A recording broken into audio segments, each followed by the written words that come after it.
जेवताना तोंडी लावण्यासाठी खमंग खुसखुशीत तिखट शेंगदाणा चटणी आज आपण बनवणार आहोत। यासाठी आपण अर्धा किलो शेंगदाणे मंद आचेवर कढईमध्ये भाजून घेऊया।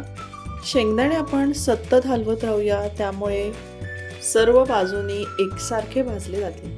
शेंगदाणे व्यवस्थित भाजले गेलेले आहेत। आपण आता गॅस बंद करूया आणि शेंगदाणे थंड करून घेऊया। थंड झालेले शेंगदाणे अशा प्रकारे आपण हाताने चोळून घेऊया की शेंगदाण्याची सगळी फुलपाटं निघून जातील। हे पहा, भाजलेले शेंगदाणे याची सगळी टरफलं आपण काढून घेतलेली आहेत। चला यापासून आपण खमंग शेंगदाणा चटणी बनवूया। सर्वात आधी आपण मिक्सरच्या भांड्यामध्ये एक छोटंसं वाटण करून घेणार आहोत। तर त्यासाठी अर्धा किलो शेंगदाण्यांसाठी आपण 2 चमचे जिरं, 20 ते 25 लसणाच्या पाकळ्या मिक्सरमध्ये जाडं-भरडं वाटण करून घेऊया।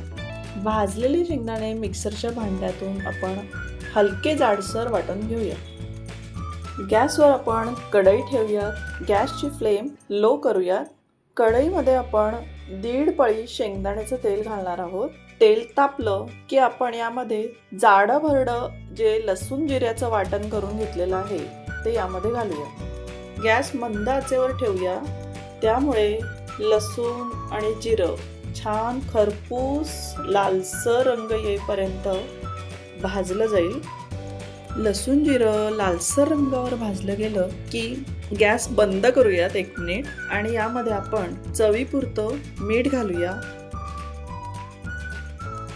पाव चमचा हळद घालूया।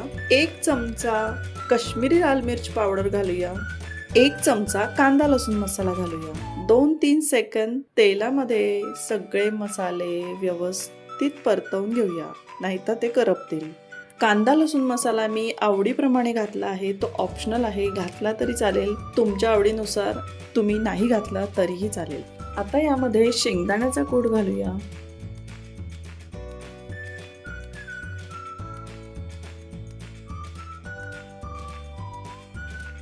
गॅस परत ऑन करूयात आणि मंद आचेवर ठेवूयात।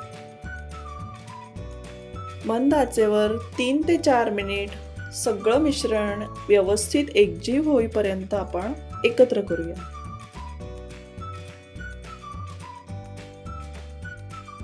शेंगदाण्याची चटणी थंड झाली की याला आपण बरणीमध्ये भरून घेऊया। खमंग खुसखुशीत तिखट झणझणीत शेंगदाण्याची चटणी सर्विंगसाठी तयार आहे।